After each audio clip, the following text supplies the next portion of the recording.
আসসালামু আলাইকুম এভরিওয়ান, কি অবস্থা সবার? আশা করছি সবাই অনেক ভালো আছেন। আমরাও আলহামদুলিল্লাহ ভালো আছি। তো সকাল সকালই আজকে নাস্তা করার পর রেডি হয়ে যাচ্ছি। আজকে আমাদের বাড়ি থেকে একটা জায়গায় ঘুরতে যাব। আর কোথায় কোথায় গিয়েছি, সারাদিন কী কী করেছি সেগুলো আপনাদের সাথে শেয়ার করব। তো ফার্স্টেই রেডি হয়ে নিয়েছি। আর আজকে ঈদের ড্রেস নামিয়ে নিয়েছিলাম একটা। আর ঈদের এটা থার্ড ড্রেস, মানে ঈদের 3 নম্বর ড্রেসটা আজকে পরলাম। তাও আবার ঈদের 8 দিন পর। যেহেতু এতদিন শ্বশুরবাড়িতে ছিলাম, তাই মানে ঈদের জন্য মেনলি যে ড্রেসগুলো নিয়েছিলাম সেগুলো এখনও পরা হয়নি। এখন আমাদের বাড়িতে চলে আসছি, মানে আমার বাবার বাড়িতে চলে আসছি। এর জন্য আমি এই ড্রেসগুলো সব নামিয়ে নিয়েছিলাম। আর ঈদের জন্য অনেকগুলো পাকিস্তানি ড্রেস নেওয়া হয়েছে। তো সেগুলোর মধ্যে আজকে একটা মাত্র মানে নামিয়ে পড়েছি। তো আজকের ড্রেসটা ছিল মানে পাকিস্তানি ড্রেস। আর এই ড্রেসটা খুবই সুন্দর, সিম্পলের মধ্যে। আর এটা তো ঈদের থার্ড ড্রেস ছিল, ফার্স্ট ড্রেসটা এখনও পরি নাই। ওইটাও অনেক সুন্দর ড্রেস। আর আশা করছি আপনাদের সাথে শেয়ার করব নেক্সট কোনো ব্লগে। তো এই তো আজকে একটা সুন্দর পাকিস্তানি ড্রেস পরে নিয়েছি। আর এটার সাথে ম্যাচ করে পার্স, চুড়ি, জুতা সব কিছুই আজকে ড্রেসের সাথে ম্যাচ করে নিয়েছিলাম, জুয়েলারি। আর এগুলো সবগুলো ঈদের কালেকশন ছিল, মানে ঈদের জন্য নেওয়া ছিল।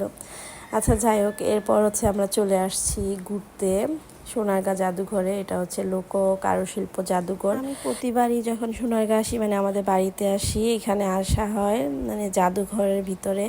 যেহেতু এই জায়গাটা একদমই পিকচার পারফেক্ট, মানে ছবি তোলার জন্য বেস্ট, ফটোশ্যুট করার জন্য বেস্ট।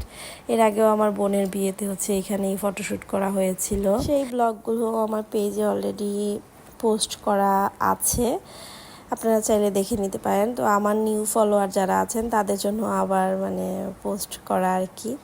তো চলে আসছি আমরা জাদুঘরে। আর এখানে এন্ট্রি ফি ছিল 50 টাকা করে। আর সর্দার বাড়ির যে ফিটা সেটা 100 টাকা, মানে 100 টাকা করে। মোটামুটি পার পার্সন 150 টাকা করেই হলেই এনাফ, মানে সব কিছু দেখা যাবে।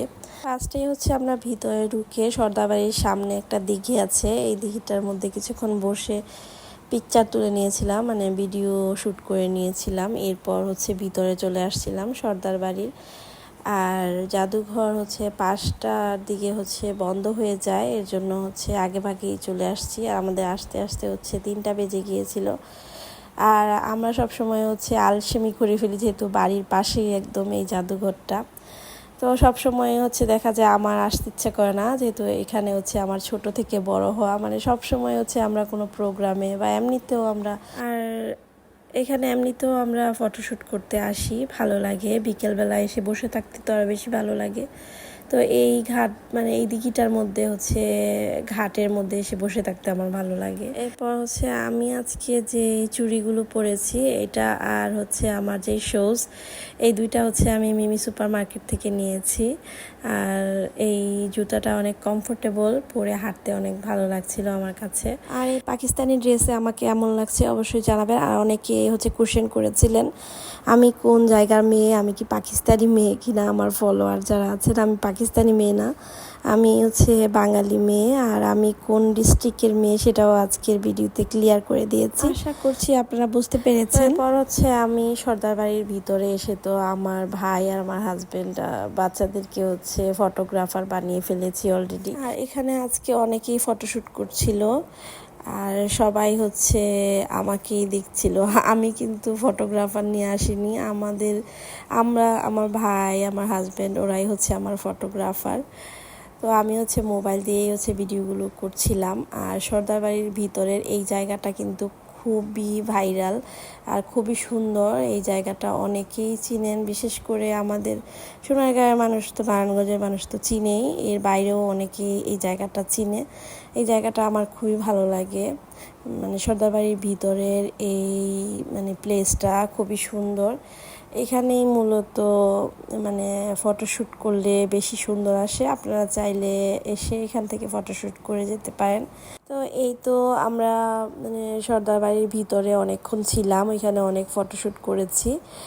এরপর হচ্ছে বাইরে চলে আসছি। আর বাইরে হচ্ছে একটা গাছ ছিল, মানে একটা কর্নারে গাছ একটা ছিল, ফুলের গাছ, কিন্তু এটা কী গাছ আমি নাম জানি না, বাট অনেক সুন্দর ছিল, আমার কাছে খুবই ভালো লেগেছে। ওইখান থেকে আমার আসতে ইচ্ছে করছিল না। আর আজকে হচ্ছে টাইম ওভার হয়ে গিয়েছিল, এত লেট করেছি। এখানে আসলে আপনারা অবশ্যই সময় নিয়ে আসবেন, যেহেতু অনেকক্ষণ লাগে এটা ঘুরে দেখতে। বিশাল এরিয়া, এই জায়গাটা এত সুন্দর, আপনারা আসলে অবশ্যই আপনাদের ভালো লাগবে। আর হচ্ছে আমরা হচ্ছে ওই দিক থেকে হচ্ছে এখন ভিতরের দিকে চলে আসছি, যেহেতু এখন হচ্ছে মানে অফ টাইম, মানে অফ হয়ে যাবে এই সময় হচ্ছে আমরা ভিতরে ঘোরাঘুরি করছিলাম সন্ধ্যার আগে আগে। এরপর হচ্ছে ভিতরে এসে হচ্ছে আমরা আইসক্রিম চিপস এগুলো খেয়ে নিয়েছিলাম একটা দোকান থেকে। তো আমরা হচ্ছে মানে ফার্স্টে যেই গেট দিয়ে ঢুকেছি এই গেট দিয়ে বের হব না, দ্বিতীয় নাম্বার যেই 2 নাম্বার গেট আছে জাদুঘরের ওইটা দিয়ে বের হব আজকে। আর সেকেন্ড গেট দিয়ে আসার রিজন হলো এখানে আচার আর ঝালমুড়ি খাবো এর জন্য। আর এখানকার আচার আর ঝালমুড়ি তো বেস্ট লাগে আমার কাছে। আর আমরা হচ্ছে সবসময় আসলে এখানে ফুচকা ঝালমুড়ি আচার এগুলোই খাই। আর এখানে জিভে জল আচার ঘরের আচার ঝালমুড়ি খুবই মজা, আপনারা আসলে ট্রাই করতে পারেন। আর ভাইয়াটা খুবই স্পেশাল করে হচ্ছে বানিয়ে দেয়। আর সবসময় হচ্ছে আমরা এখান থেকে আচার ঝালমুড়ি খেয়ে যাই যাওয়ার সময়। আর আজকে শুধু আচার আর ঝালমুড়ি খাবো।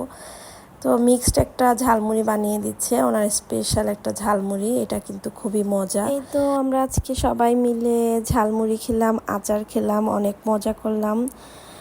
আর অনেক সুন্দর হচ্ছে টাইম পাস করলাম, খুবই আনন্দের ছিল সেই দিনটা। আর আপনাদের কাছে আমার আজকের ব্লগটা কেমন লেগেছে অবশ্যই জানাবেন, আর আমাকে কেমন লেগেছে পাকিস্তানি ড্রেসে সেটাও জানাবেন।